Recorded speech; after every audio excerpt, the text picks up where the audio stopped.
Kung hindi ako bulag, hindi ako tablet. Bobo ka ba? Sa loob ng simbahan, inaasahan natin ang katahimikan, dasal at mga sandaling puno ng pagninilay. Pero minsan, kahit sa mga lugar na pinakaseryoso, may mga sandaling hindi inaasahan. Mga eksenang biglang sumisingit sa gitna ng misa at nauuwi sa ngiti at tawa. Ito ang mga nakakaaliw na eksena sa simbahan. Nawaw mali ang mga bida sa ating unang eksena. Ang inakalang pamilyar na linya ay isa palang simpleng paanyaya.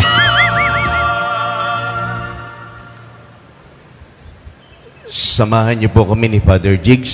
Samahan niyo po kami ni Father Jigs na magpasalamat sa Diyos sa ating banal na misa. Sa ngalan ng Ama, ng Anak at ng Espiritu Santo. Mangyaring ugaliing kumain, lalo na kung ikaw ang tagatugon sa misa at baka matulad sa susunod nating eksena dahil ni isa walang tumugma sa tugon ng ating bida. And may Almighty God bless all of you, the Father and the Son and the Holy Spirit.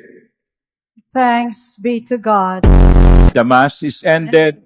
Go in peace. Amen. Thanks be to God. Gutom na. Next in line sa ating listahan, isang out of the blue na music beat na biglang sumingit sa gitna ng seryosong kaganapan at ikinagulat ng buong simbahan. Mga kapatid, ang mabuting balita ng ating kaligtasan. Pinupuri ka namin, Panginoong Hesukristo. Magsiupo po ang lahat. Magsiupo po ang lahat.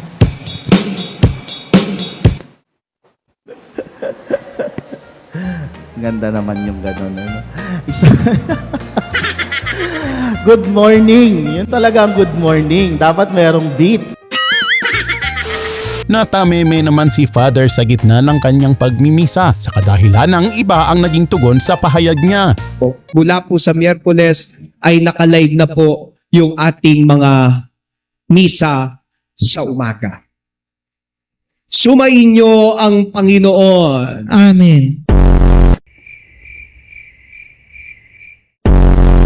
At pagpalain kayo ng makapangyarihang Diyos, Ama at Anak at Espiritu Santo. Amen. Sa susunod nating eksena, nabalot ng katatawanan ang sanay seryosong misa matapos mabulahaw sa tugon ng ating bida. Ikatamba na lamisa, may-ari ni umetangan king kapayapan. Salamat king Diyos. Viva Puchago! Viva Puchago! Viva Puchago!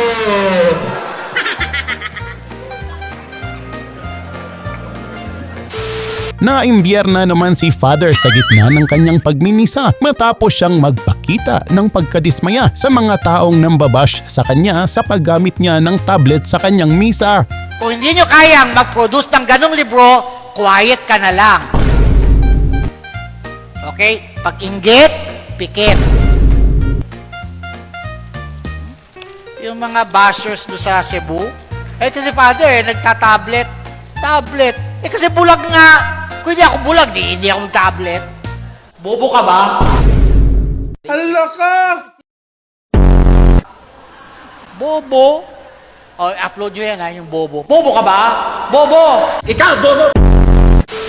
Good vibes naman ang susunod nating eksena matapos na nagmistulang fill in the blanks ang bawat katanungan ni Father sa mga netizens at taong present sa kanyang misa. Naniniwala tayo doon sa kasabihan na habang may buhay, may habang may buhay, may Pag-asa. habang may buhay, may Pag-asa.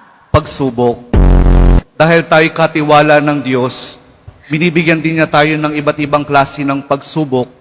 Kaya po doon sa pagsubok na yon, saka pa lang natin mauunawaan na talagang ang ating buhay ay mayroong, habang may buhay mayroong, habang may buhay may pagbangon.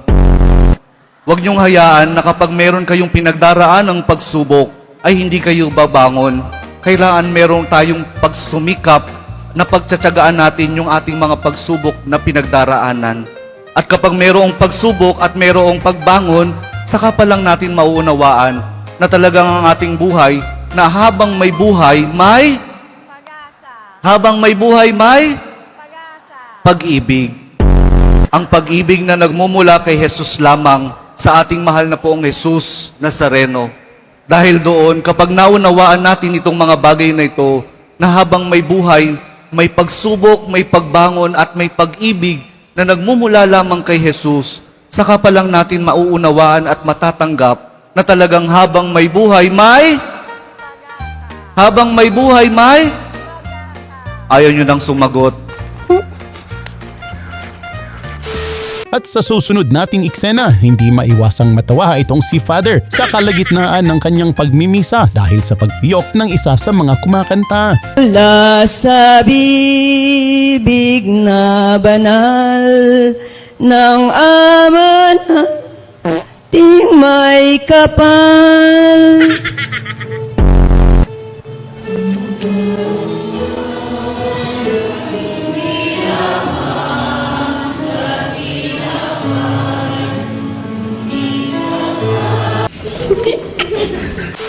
Nabulabog naman ang misa sa susunod nating eksena matapos na makapasok ang dalawang asong tila may ginagawang kakaiba. Huwag nating hayaang makapasok ang dyablo sa ating tahanan, sa ating puso at isip. Dahil, naku, ang mga aso nakapasok.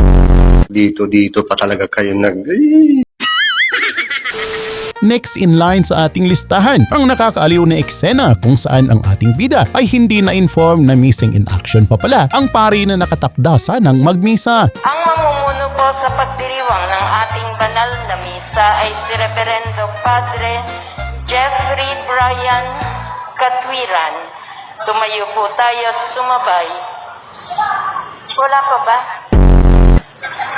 Umupo muna po pada tayo. Wala pa po yung pare. Sorry po. Kayo naman eh. Talaga namang sinusubok ng panahon ang susunod nating bida. Pigil to the max si Father sa pagtawa sa kakaibang tono ng mga kumakanta. Walang hanggan.